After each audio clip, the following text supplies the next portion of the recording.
Paul Mokeski has become kind of a cult hero in Milwaukee, Tommy. Fred Roberts hits Mokeski at the other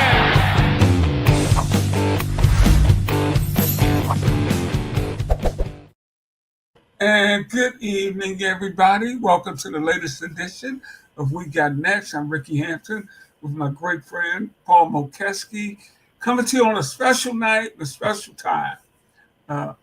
Because we're special. Day. Hope everybody got over the hump. And as we head into the weekend, Big Mo, always a pleasure seeing you, brother. How you doing? It's getting hot here, baby, in Vegas. 110, 112. Just go out in the pool and cool off, man. No, the pool's too hot. You can't do that. hey, but the town's going to be hot. You got Summer League action beginning to start there. Chet Holmgren. Cooper Flag is making his debut Friday as the OKC summer team plays the Lakers Summer League. And everybody's building it, Mo, as Cooper Flag versus Bronny James. Do they know Bronny James was the 55th pick and the number one pick? And Mo, and you probably know better than me because you're out there. I was reading tickets are $600 to $3,000 for that game. Yeah, I mean, it depends on who you talk to. I mean, you know, the regular price for a day out there for the games is $60. So they're playing in the evening session, but your ticket covers everything. But, you know, I mean, I went to Wemby's first game in Summer League here, and, you know, there was 18,000 people at the game. They filled the arena. But the tickets weren't like that. But I don't know why you would pay that for Summer League. Yeah, I read that. I don't. Sometimes you get some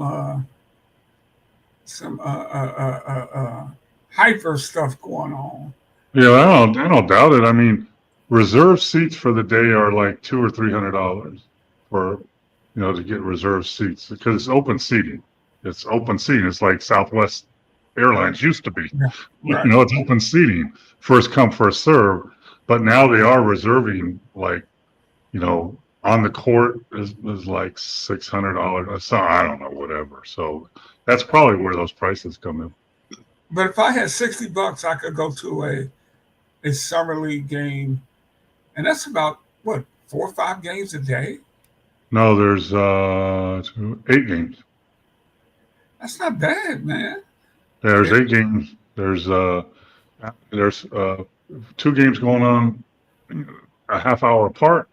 So some pretty much at the same time. So there's 4 teams playing in the afternoon. There's 4 games in the afternoon, and there's 4 games in the evening session that ends around 11. So yeah, I mean, if you're a basketball fan and love the game, you know, you get a ticket for $60 or $70. You can see 8 games if you want. Open seating, you know, you can try and get yourself a good seat, and you know, you'll see everybody from, you know, the young players. You'll see old players. You know, there's a lot of NBA players training here in Las Vegas right now, and a lot of them go to the games. So I guarantee you, there's going to be Dallas Mavericks at that game playing. You know, guys like that. Unfortunately, AD can't come because he's having eye surgery, which is sad. But you know, those guys that are training, they go to those games all the time. They sit in the stands. So. And Mo, I know all about that open seating ticket. When I was in school in Virginia, the Squires were still there in the ABA days. We bought those cheap seats, man. About a third quarter, we're sitting almost on the bench, man. We done worked our way all the way down. Yeah. I used to watch when people leave and go fill their seat. Yeah, absolutely, man. And, you know, nobody was coming to see the Squires anyway after Dr. J left. So I know how to work that if I was out there. But that's always a fun time in Vegas. And it's a lot of business being done too, right, Mo? A lot of coaching interviews, a lot of front office interviews, a lot of G League interviews for coaching spots. You know, everybody's here. All the GMs, all the coaches, some of the owners.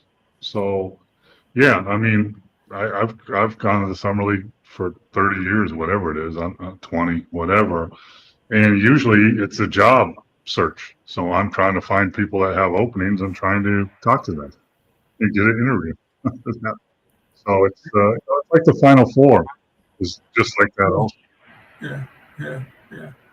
And of course, hey, welcome to everybody out there. Please send us your questions and comments.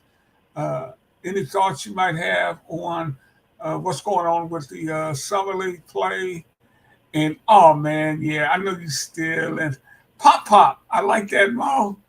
so as a dad in 1985 and a pop in 2025. I like pop.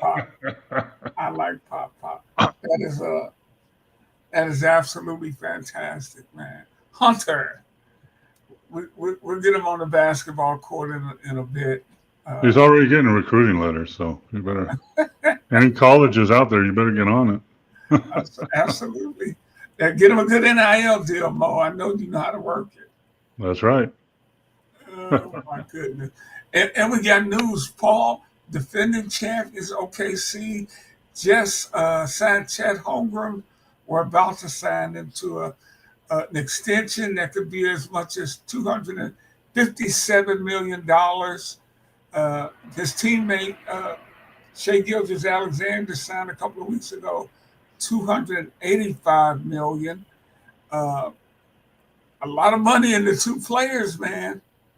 Well, What we need to consider about that. They got to add the third one, Jay Will. So he's going to get the same kind of deal, 230, 250, whatever that is. Yeah. So they're locking up because those contracts don't kick in for another 3 years. So, but they're locking up those players. So Jay Will, and Holmgren are all locked up. So now all you got to do is continue to put in role players around them, and you'll have a shot at the championship. So last year it was Dort, Harkenstein, Caruso, Wallace, Wiggins. So all you got to do is fill those roles continuously, and you have your main three guys locked up at three different positions: point guard, wing, and big. So all you got to do is fill. It's very smart what they've done. It's going to be a lot of money, but the NBA, guess what? If you own an NBA team, it's going to cost you a lot of money. And when you sell it, you're going to make a lot of money, and that's just how it works. But OKC is doing things the right way. They're locking up the three main guys, and they're going to make another run at it for the next couple of years, and then probably retool with their backup guys because all those guys are young. They're one of the youngest teams ever to win an NBA championship. So, you're talking about, 8, 9, 10 years, whatever. I mean, guys are playing till they're 40 now. So, I mean, you're talking about you lock these guys up, and these guys in about 7 years are going to sign another contract that'll probably be about double what you just said. Dang. There'll be $100 million a year player for sure. I think it might be Shai Alexander. You have been saying that, and it looks like it's coming. You've been saying that for the last couple of years, Mo, and we get closer to that every year. Yeah, I mean, we're at Shai when his thing kicks in after a couple of years, he's gonna making $73 million. And all the other guys, the rookie contracts are coming up in about 2 or 3 years. They're going to be making 80 or 90 million probably when they sign their extension. So we're almost there. And Paul, it seems like in the NBA now, it's harder to create teams that can keep sustained excellence over the course of the years. A lot of it is because of the free agency and the money that has to be spent. I was just reading before we came on the air, Brad Stevenson, president of the Celtics, was talking about some of the moves they had to make. They made. He said these moves were coming anyway, even if Jason hadn't got hurt, because we built this team to do what we did last year, win a title, maybe try to defend it. But when Jason got hurt, it just cleared the decks for financial moves we had to make. And I'm just saying this because then Boston looked like they could win this thing 2 or 3, 4 or 5 years in a row, and they didn't, and they couldn't. And I think we've had a different champ. Is it 7 years in a row now? Yeah, 7 years. I mean, yeah, the Boston was going to have to make this move soon, sometime, but not now. They weren't planning on making it now. They were planning on making it 2 years from now, maybe 3, till Tatum got hurt, and then they dumped everybody. That's what he said. Holiday, Porzingis, one other guy. Cornette's gone to. Yeah, but he's just a role guy. He was a role guy, yeah. Yeah. So he did what Harkenstein kind of did. He was a role guy, and now he's going to get paid good money because he's a good center. He showed he could play center. So, guess what he said when he got to Luke Cornette when he got to San Antonio? He picked the number 7, and the guy said, "You never wore 7 before. Why are you wearing 7?" He said, "If I could just be third of the player that Tim Duncan was when he was here." But San Antonio made that move for a reason. They made it for a reason. Who won the West this year? OKC. How did they win the West? With Harkenstein and Holmgren playing at the same time. So guess who's going to play at the same time? Cornette and Wemby. They're going to play at the same. They're copying what OKC did because it works. So it's a smart move by San Antonio to get that player. Yeah. Right. I mean, look at. Let's compare them. Okay. Harkenstein, hard player, rebounder, plays tough defense. Right. Holmgren, 3-point shooter, skinny, out on the floor. Cornette, hard worker, rebounder, protects the rim, plays tough. Wembanyama, tall, skinny guy, shoots 3. It's the same. Wemby's just taller. That's all. Right, and younger, not younger, but I mean, makes sense, right? And that's why when you look at teams like Golden State or they don't have a center, what are you doing? You can't win. I mean, the Lakers made a great move. They picked up Ayton. Now they have a 7-foot legit center to go with all their other pieces. Because you can't beat Denver with Luka. You can't beat the teams. You can't beat OKC unless you have some bigs on the roster. Well, I saw that sign and I thought that really went under the radar. And I get it because he's had some issues with coaches or whatever. But this guy averages a double-double. He averages 16 points and 10 rebounds a game. He averaged 20. He 3 years ago in Phoenix, he averaged 20 and 12. And he fits what the Lakers need. He's perfect fit. He can catch lobs. He's big. He's physical. He just have to have, mentally. He's got to be ready to just fill in like Luka and LeBron are running the show, and Austin Reeves, and you just got to be ready for what's coming ahead, and that's mental. It's not physical. But guess what? When you're buried in Portland and nobody even knows you're playing in the NBA anymore, and now you go to the Lakers in LA in Showtime and you're playing with Luka and LeBron, if you can't play and be ready to play in that atmosphere, then you need to just step down and give your money back and resign as a player. But I think he will step up. And what else is going on? He's eligible to extend his contract after next year. So he has incentive to play hard all the time. Yeah, I think he's a major upgrade at the center position for them. Well, you're talking about they were starting Jay Hayes. Yeah. Who? That's who they were starting at center. And so now you have Luka, Reeves, LeBron, Hachimura, Ayton. That's your starting 5 now. You can compete with anybody. And then you got Vanderbilt, Gabe Vincent, Kleber, and they just got Larivia and as a free agent who's an athletic wing. Now you got a chance, right? Yeah. Without Ayton, you don't have a chance. Yeah. He is the big difference, man. And I'm just looking at some of the deals that are going down.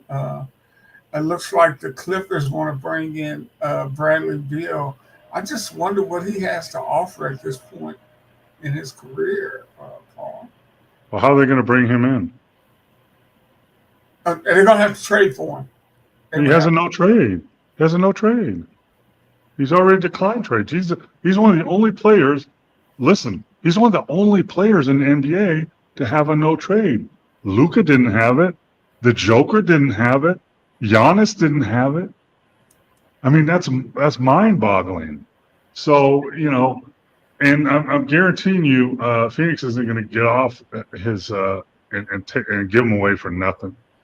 They're not going to do that. So, you know, at this point, I mean, Bill has a no-trade contract and is set to make $53 million next year. Golly. I mean, some of this money is just stunning, man. It has been for a while, brother. Hey, Julio, what's happening, brother? We appreciate you checking in. Hey, Coach, are you okay, Coach? Coach lives in Austin, Texas. So they're having those floods out in Texas. I hope everybody's okay, man. Hope you're okay and your family's okay. Yeah, and our thoughts and prayers to everybody in Texas. That has been a devastating event out there. Yeah. So, Julio, let us know how you're doing, man, with that. So, Mo, when you get out to some of the games, I'm almost sure you will, huh? Yeah, I mean, I don't go out there like I used to. I used to go out there all the time, mostly because I was looking for a job. I ain't looking for a job no more. I mean, if someone gave me an advisory role, I'm looking, you know, call me, hook me up. But, you know, I think I'm going to go out Sunday for the early games. I got a media pass, so, you know, I'll go out there, check some out. I got, Jesse O, our announcer. Yes. Yeah, he's coming in town, so you know, he's excited about that. He's never been to the summer league. You know what summer league's like? It's crazy, and you know. So I'll get out to a few games, but not many. We have the Retired Players Association meetings on Monday and Tuesday, so I'll be there at the Cosmopolitan for those days. And you know, I love basketball, but I can watch summer league. I'm watching already on TV in my own living room. Yeah, I like that. Well, I mean, when you've been there and done that. Time and time again. I mean, yeah, for the most part, summer league basketball is not very good basketball. I mean, it's bad basketball, you know, and, you know, quite frankly, seeing, you know, 20 coaches on the bench that are all 12-year-old kids doesn't do anything for me either. So, Mo, when we do watch some of these games, should we get excited when a kid has 25 points and maybe 10 rebounds or something? What do you, if you're evaluating, what are you looking for? I'm seeing how he does it. How does he do it? Is he doing it the right way? If he's a 3-point shooter, is he knocking down threes at a high level?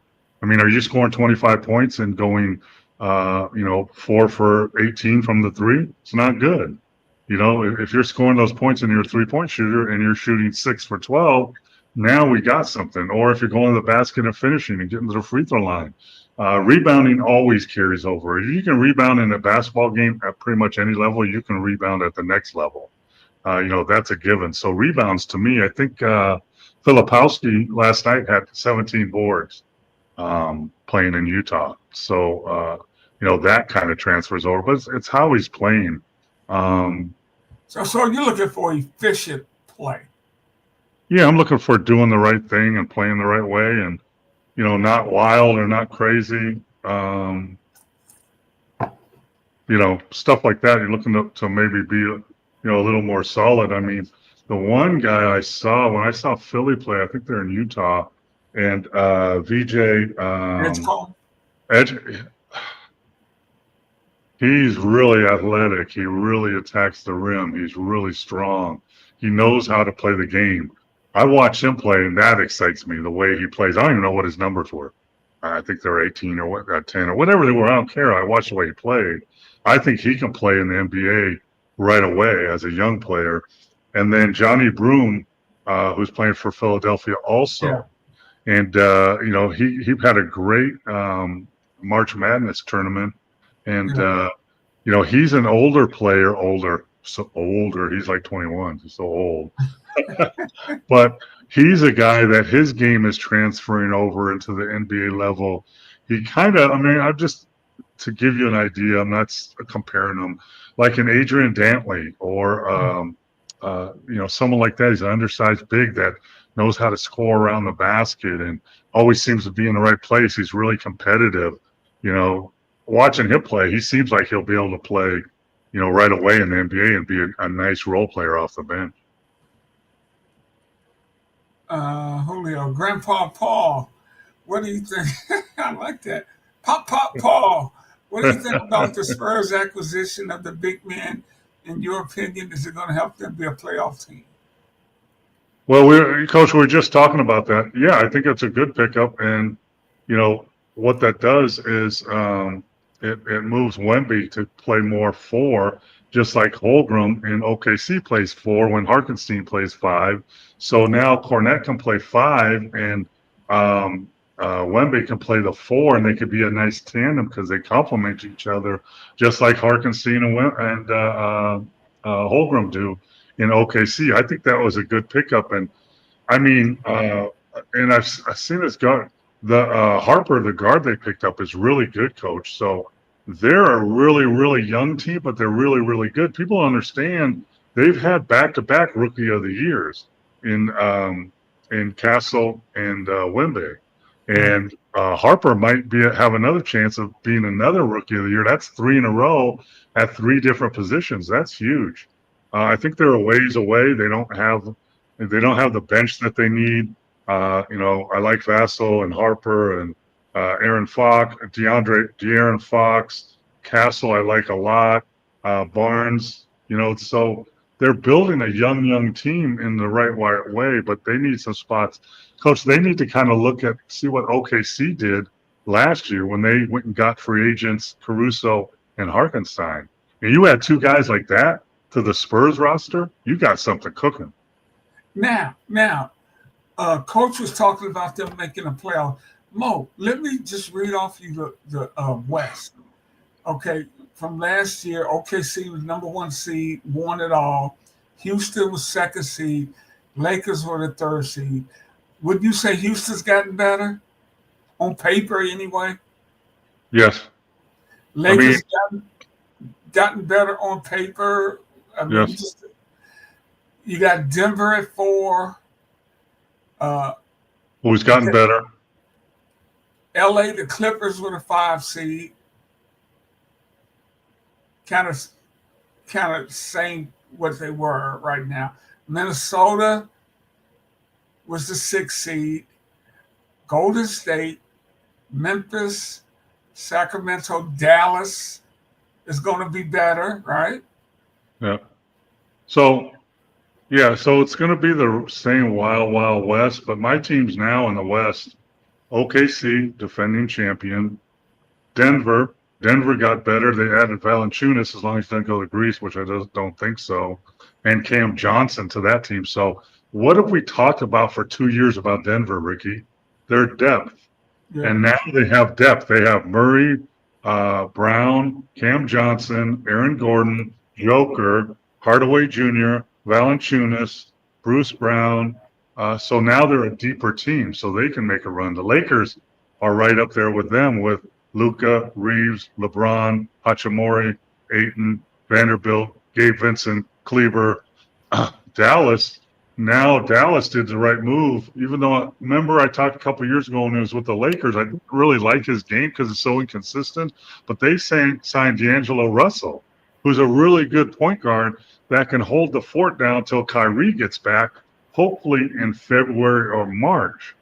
And then that'll move D'Angelo Russell, who can hold down the fort at point guard, starting to a backup role or a tandem with Kyrie. But you got Christie, who I like a lot. You got Klay Thompson. You just got Flagg. You got Lively. You got P.J. Washington. You got Gafford. You got Jalen Hardy. And then you got AD, who's having eye surgery, but he'll be back. So when Kyrie comes back, Dallas might be the best team in the West. Yeah. And then, the kid they got from the Lakers, the young kid, Christie, is still a ways away, but he's got a chance to be a good player. He's a long 6'6", two guard, good defender. yeah, I mean, he's a poor man's Maxey from Philly. He does all that stuff. But so OKC, Denver, Lakers, Dallas, Houston got better. They re-signed Adams, which was huge. They brought in Capella, and they brought in KD to play next to Sengun. Jabari Smith and Van Fleet they re-signed, so they're looking good. Phoenix actually got better. Even though they traded KD away, they got better, right? Because they had no bench. Now look at them. Booker, Jalen Green, who was the highest scorer in Houston, by the way, last year. Aaron Brooks, who's a tough guy. Beal. They got Mark Williams, the 7-foot center from Charlotte that the Lakers wanted last year, but they didn't okay his physical. But he's an athletic young center that averages 19 and 12. And then they got Grayson Allen. They got O'Neal. So Phoenix is looking good too. So, and the Clippers, they look like they always look at the beginning of the year. Look at their roster. Look at their roster. Harden, Kawhi, John Collins, Bogdanovich, Zubac. They signed Lopez, Derek Jones, Bantam, Dunn. Wow, that's a great team. But they never get anywhere, so we'll see. I think signing Lopez to be a backup center, or he can start next to Zubac when they play bigger teams. I think the Clippers are going to be right in the mix too. So it's going to be interesting. Paul, what do you think could have went down with the Hornets and Lakers last year in that trade for Davis? Well, I think as far as you remember, they like you said, the physical they did not. He did not pass their physical. Mark Williams. I'm sorry, Mark Williams. Yeah. And he actually went back and played some more at the end of the year for the Hornets. Yeah, I don't know what happened there. There was people understand these trades are all contingent on passing your physical, and the team that passes you on the physical is the one that is getting you, not the one that sent you there. So I don't know what happened, or they didn't like what was. He'd been hurt for a while. He hurt his back. He hadn't played for 2 years ago. He hardly played in a game, but he has that talent. But for whatever reason, they didn't want to accept him in the trade, and now he's in Phoenix filling the spot of the center that they needed desperately. But guess what? The Lakers got Ayton, who's better anyway. So yeah, I mean, it's going to work out for him in the long run. But back to San Antonio, so they could be better. They were 34-48 next year, so they could win. They could be a 500 team and maybe not get into the. Well, they'll probably get in the play-ins if they're 41-41. They'll get in the play-in. Yeah, I mean that's their goal, They right? could catch Sacramento, right? Yeah, Sacramento's just kind of wallowing around doing basic stuff, but yeah, San Antonio's a younger team, more exciting, really skilled. So they could be at 500 or a little above 500, and see if they can stretch out a first round series or get to the playoffs and stretch a series and get experience. A young team like that, that's what you need. You need to get in playoff situations. That's what Detroit did. Every year. Yeah, exactly. That's what Detroit did. And now, Detroit in the East is going to, do some damage. They picked up another shooter, Duncan. Shoot. But Mo, what about New Orleans? What are they doing? I don't know. I love Joe Dumars, man. They're like Brooklyn. Who cares? Washington. Who cares? Well, they have the man. They have Zion. Is he still around? And I'm just reading. He won't even be back till October of this season. Why? What did he do now? I'm just reading what they're saying on the list. Expected back October 1st. But that's right before the start of the season, right? Yeah. Yeah, that's training camp. Yep. So he'll miss most of preseason, I guess. Who knows what they're doing. I don't know. I mean, I don't. How long ago was he savior of the league? Right, 3 or 4 years ago. he and John Morant, man. There's been a lot of those. You've seen them coming. You've seen them go, Paul. Yep. That's for sure. Let me just get everybody tuned in.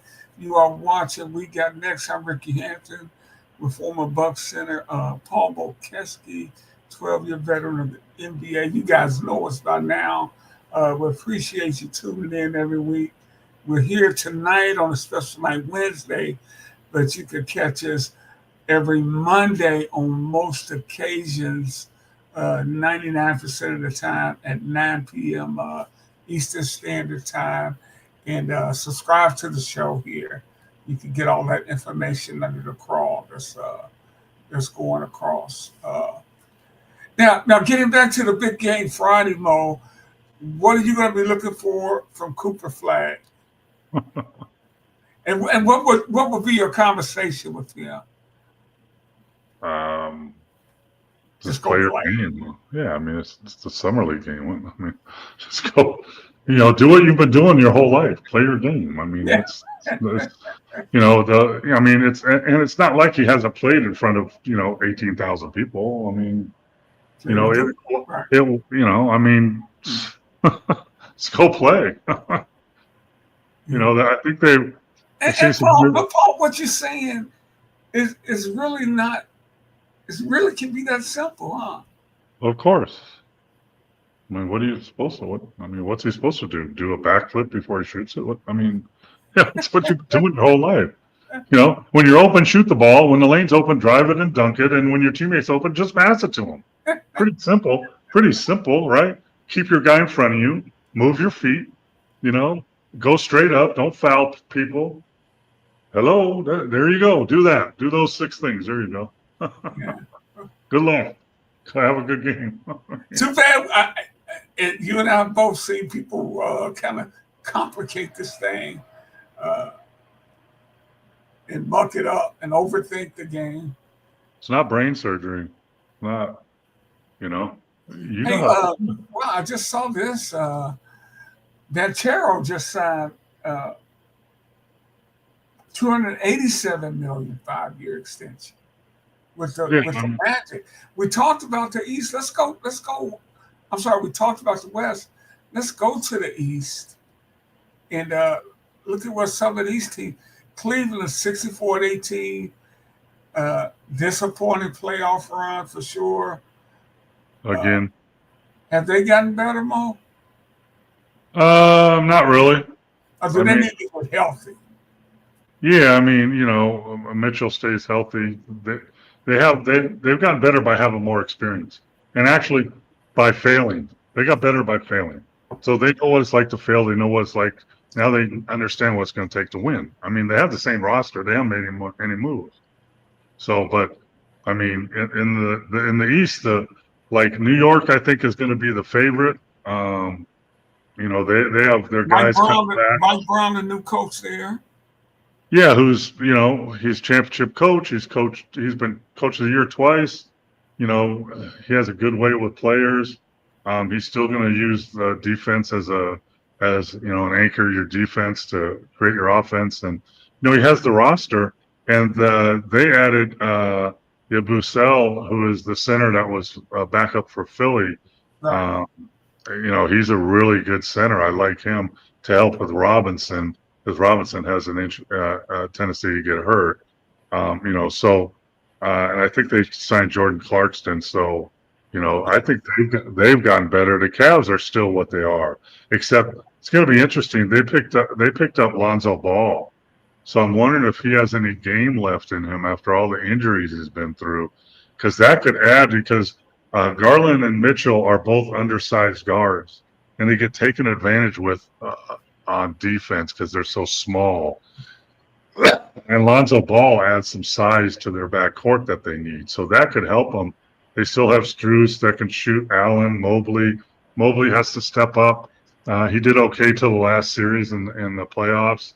He needs to step up more. So they're right there. I think Philly got better because they got younger. So they still have Maxey and George and Oubre.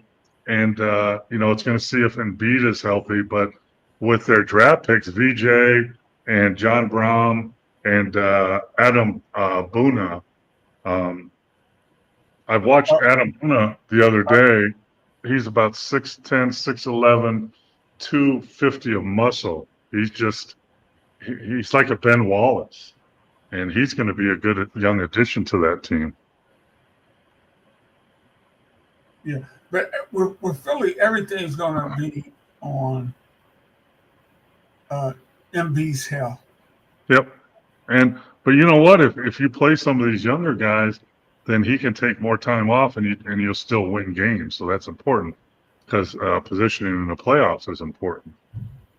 Then I have my one of my surprise teams is Orlando. I think they picked up Bane, who's a really good guard, and they drafted Richardson the second from Michigan State, Jason Richardson's son, who's a really good shooter. And I think he can come in and help them right away. Orlando might surprise some people because they still have Wagner and Suggs and some good players. And then, Boston, I think, has thrown in the towel for this year. They've done a fire sale on their players. The Bucks are hurting because they don't really have a backcourt. They're loaded up front. They have Kuzma, and they just signed Portis. They just got Turner in the trade from Indiana. They have Giannis. They have all these bigs, but how many guards really? So, and I think it's a good year for your Detroit Pistons. I think, they got Cam Johnson and they got LeVert and Robinson. They picked up Duncan Robinson, who a few years ago was one of the best shooters and three-point shooters in the NBA, and he kind of got buried behind some people in Miami. So it's a chance for Duncan to really show. Thompson, one of the Thompson twins, they have Holland, a young wing that's really athletic. They don't have any depth at center. I think they signed Paul Reed, but that's all they have really. So I thought they needed to get bigger. It's still not over yet. There's still trades and signings to be done. Yeah, I wish they'd have got bigger too, Mo. It's still not over. Yeah, but Indiana, they said they would not play Halliburton this year. They're not going to rush him back. And I forgot the general manager's question. They had the end of the season meeting with the media, and they were saying, "Well, do you think you rushed Halliburton back?" The guy said, "He said no. It was the championship game of the year." Now, if I knew he was going to tear his ACL, we just said don't play that night. But no, come on, man. It's game 7. It's game 7. Journalism, though. It's game 7. There's no more games. There's no more games. It's game 7. There's no guarantee you'll ever be back there again, ever in your whole career, ever. I mean, I said this before on our show. So if Halliburton doesn't play in game 7, everyone criticizes him for not playing. Right. Because guess what they say? It's game 7. It's the finals. How can you not play? And now because he played and got hurt, how could you play? He has a hurt. I mean, it's not, come on, man. It's like that's lazy. That's lazy sports journalism, Paul. That's what that is. Well, and it's also, let's go into the losing locker room of the Super Bowl and ask the coach, how do you feel? Great question. I feel great. We just lost the most important game of my life. How do you think I feel? That's poor journalism, too. Well, you got to ask. No, you don't have to ask that stupid ass question. No, you really don't, man. That's why Popovich didn't talk to the media very much. Oh, my He could ask stupid questions, except Craig Sager. Hey, well, let's stick in the East. Miami, they had a nice little run there, fielding competitive teams. Mo, is Pat? Has he run out of gas down there?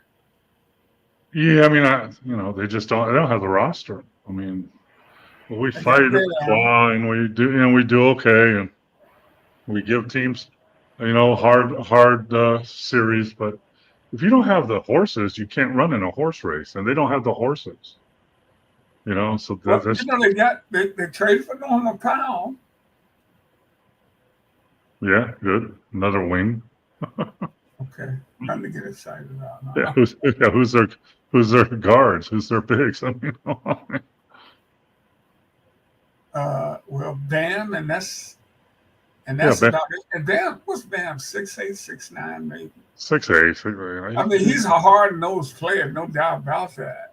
Yeah, there's a reason that Siakam was not playing center, that Turner was playing center, and Siakam, who's the same size as Bam, was playing 4 in the wing. There's a reason for that. And it's not on offense, it's on defense, the pounding you take. It just doesn't work. Yeah.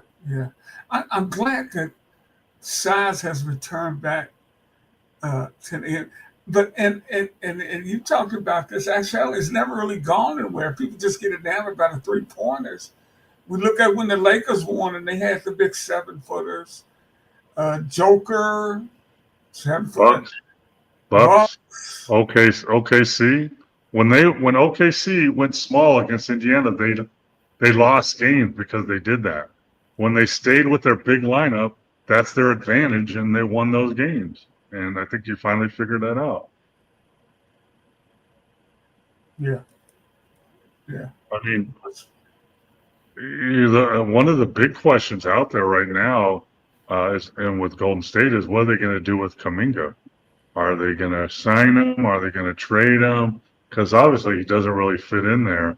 So the free agents that are really interesting to me that are still out there, Josh Giddey from Chicago, right? Yeah. He's a really skilled young wing that can handle the ball. And Thomas Bryant, who was the backup center in Indiana, he's a free agent. So he's a big body that some people can go after. Detroit. Yeah, I mean, he would help them. I don't know what he would cost. And there's 3 guards that are out there right now that can help teams win championships. They're right there. They're free agents. They're not signed yet. Number 1, Gary Payton II from Golden State. Defender, tough player, goes to the basket. He can help you win a championship, right? Russell Westbrook in Denver. He's a free agent. He finally learned how to come off the bench and be effective. He's out there. And then Chris Paul, who says he's going to play for 1 more year, is a veteran, skilled point guard that can help your team win. Maybe he's the backup point to your younger point guard. So those 3 guards are still out there and not signed. And to me, that's interesting. I think they're going to be late signees to teams that go through see what summer league brings and other free agency, and they're still going to be there. And then some teams going to pounce on them to be, all 3 are backups that can help your team win championships. All 3 of those guys. Hey Mo, I know an unrestricted free agent you sign for everybody. What is the restricted free agent? What's that? That means, the team you've signed with, the team you're playing with, has first right for you. So if some team that goes out and sign you, they can match that contract. You have to go play for them. Okay. So they're restricted. They're not free agents. They are free to go out and get offers, but they're not free to leave if you still want them. Okay, so the team can match any offer that they get. Yeah, back in the day, I was a restricted free agent for Milwaukee, and the Kansas City Kings made a 4-year offer for me, and the Bucks ended up matching it. I remember that. And Mo, I'm looking at the deal Ayton signed with the Lakers, 2 years, $16 million. That's a cheap deal for him. Yeah, for the Lakers, yeah, but he's still getting paid by Portland. Oh, Portland, okay. Portland released him, just like Lillard. So he's getting paid, I think, $30 million from Portland. Well, and I'm looking at his stats from last year. I said he averaged 16 points. He only averaged 14, but Mo, he shot 56% from the field, 10 rebounds a game, 2 assists, 2 blocks. I think the Lakers would like to have that. Yeah, for his career, he averages 16 points a game. He shoots 60% from the field. He averages almost 12 rebounds a game and 2 blocks a game for his career. And he's only 26 years old. He's young. So he's actually coming into his prime. I mean, if he takes this to heart, I mean, if he plays like he can play for the next 2 years, he's going to get that extension because Luka's going to want to play for him, play with him. And Luka's the key to that franchise, and Luka has to be re-signed after next year also. So, the Lakers are building to win now, but they're also building to win when LeBron is gone, which is after next year. So, and if Ayton plays the way he can, puts up the numbers he can, I mean, he's going to sign a $250 million deal too. Hey, Draymond Green said the CBA has the new collective bargaining agreement has killed free agency. And he was talking about, let me quote him here. He said, one can only point to the new CBA and second apron, which is the hard cap, for putting an end to free agency as we once knew it. I sit here and watch so many players overplay the market and not understand they are up against new rules, which leads me to trying to understand a staggering percentage of guys that have no idea of the business part of the game. I hear him say that. I see all these guys signing incredible deals. Well, most of those are re-signing. They're not free agents. They're re-signing, right? SGA was re-signed. Yeah. Holmgren re-signed. Harden re-signed. All these guys re-signed. Portis re-signed. But I don't agree with Draymond. I mean, I agree that players don't understand the business, but has nothing to do with the collective bargaining agreement. The collective bargaining agreement has made the NBA the most successful league in the world financially. I mean, the average salary is $4 or $5 million a year, $7. I don't even know what it is. I mean, and free agents are moving all around. It's not this collective bargaining agreements problem that players are overestimating their own value, right? You can't overestimate your own value, so you hold out, and all of a sudden it's like going to college when you go in the transfer portal and you don't have a place to go. Yeah, well, a lot of these guys get stuck there and they have no scholarships available. Exactly. There's 1,500 in the transfer portal right now that have no colleges. Exactly. Because they overestimated their value. I do understand that the second apron in the collective bargaining agreement is limiting and making teams think more about paying more money and signing free agents because the luxury tax comes in and hits you harder. Luxury tax, for people to understand, when you go over the salary cap, and you can pay more money up to the second apron, but any of that money you pay, you have to pay a 50% increase on that. So if I'm over the salary cap and I want to offer Rickey $10 million contract and I'm over already, that's going to cost me $15 million. Rickey, you get $10 million and the league gets the other $5 million. That's the luxury tax. But what Draymond is saying is he didn't say it right. The players don't understand that, so they're overestimating what they're worth. It's not killing free agency. Look at all free agents are flying around all the time. It's Right. it's not the transfer portal. It's not like wild. There's rules and regulations that I'm sorry. If you're a professional basketball player, you need to understand your business, and that means contracts also, and understand how it works. Now, the collective bargaining agreement is one of the most difficult things to read. Believe me, I've tried to read it, and you have to be a lawyer to understand it. All the NBA teams have one person in charge of the collective bargaining agreement. It's usually an attorney, and that's their job all year. And so if I have a question, I want to sign Rickey, and we're close to the second apron and all this stuff. I call my guy, Johnny, on the spot.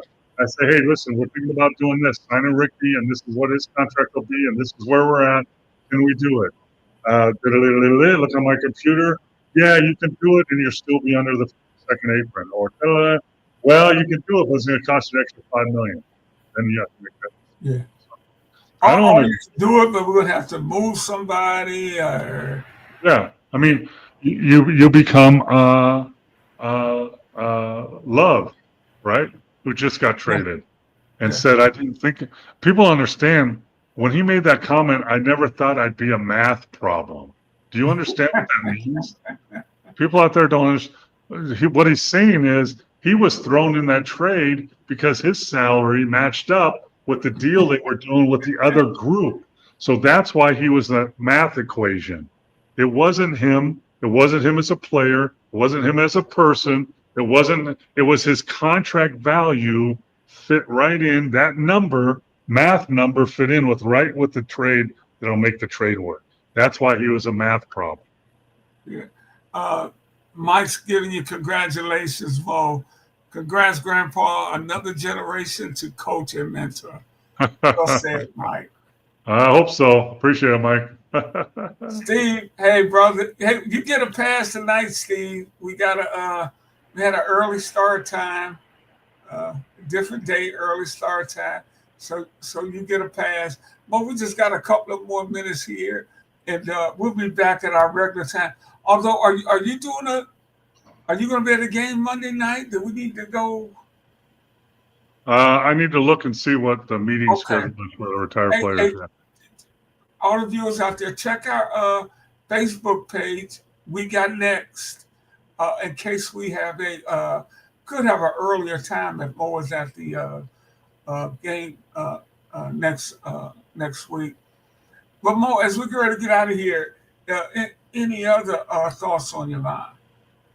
Well, let's go through the deals that have been done, right, and the ones I think are valuable. So, because there's been, guess what, Draymond Green? There's trades and signings everywhere. It's crazy. It's crazy, right? That's what I was.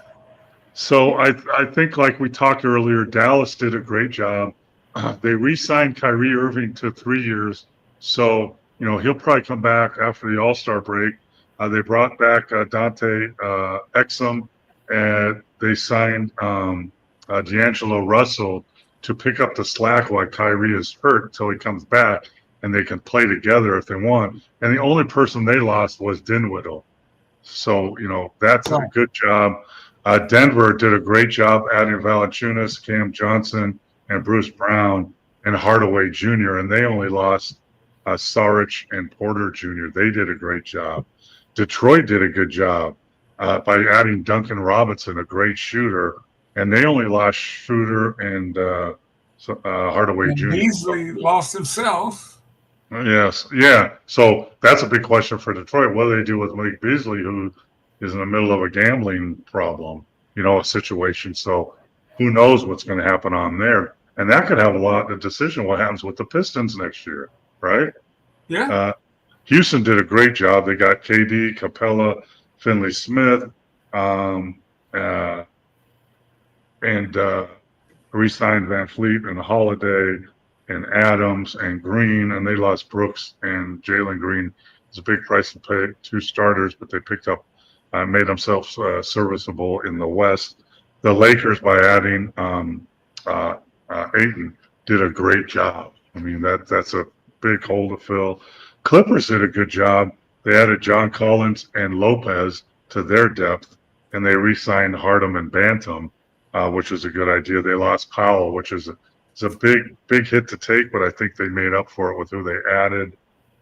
New York added Yabusele, the big center, and Jordan Clarkson. I think they helped themselves too, and they didn't lose anybody. And then Phoenix added Jalen Green, Brooks, Mark Williams. So I think those are the deals that really stand out to me of who did good so far. Hey Mo, gosh, his name escapes me. Al Horford's 39 years old, unrestricted free agent. Is there a place for him in the league next year? Absolutely. Warriors want him bad. He would fit in with the Golden State Warriors, absolutely. But he had mentioned he was retiring, but I don't know how much money the Warriors have to pay. I think they do have some money. The veteran minimum is probably $8 million. I don't know what it is, but if he wants to play another year and play with that group in Golden State and be their center, and then they could play post, start him and play post, the young center, and then bring Horford off and play most of the fourth quarter when it counts. That would be a good move, and I think he would do that for a chance at playing with that group and playing with Steph Curry. So, hey, one more. Your thoughts on Minnesota? They re-signed Randall and Naz Reid. Yeah, they re-signed those guys, which is important. I think they have some work to do to keep up with the other teams. They got to add some more players, and if I'm not mistaken, I think Mike Conley said he was retiring, their point guard. So that leaves a big hole at the point, which guess who could fill that hole? Chris Paul. Yes, Chris Paul, put him right in there, play next to Ant-Man, and with that group, and that would be interested. And you know what else you could do? Bring in Westbrook off the bench. Sign Chris Paul and Westbrook, put them with that group in Minnesota and see what happens. To me, that would be interesting, big time. Yeah, even though Chris is 40. So you would manage him playing, 20 minutes a night? Sure. And Westbrook, the other.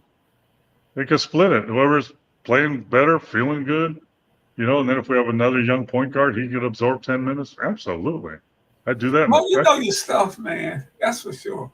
Could you see Chris Paul passing to Ant-Man and Gobert and those guys and Naz Reid and, He would keep them organized for sure, which is something they weren't always whenever I forgot the guy that just retired was not in the game.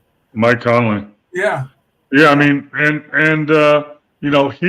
he's smart enough and skilled enough to get Ant-Man is struggling getting his shot. He's struggling to get shots. Chris Paul can get him shots. So can Westbrook, by the way. I'll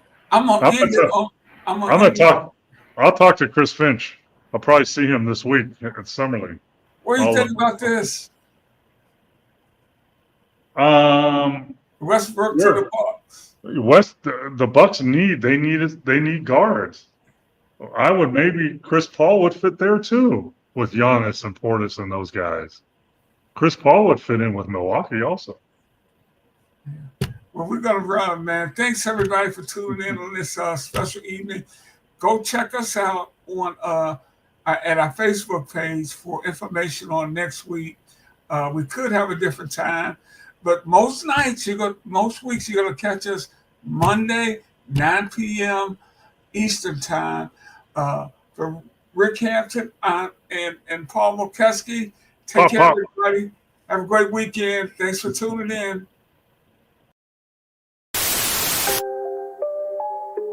Oh, Canada. Put on a suit, drink water, don't drink and drive. Hey, man, call your mother. It means nothing. It means nothing. No.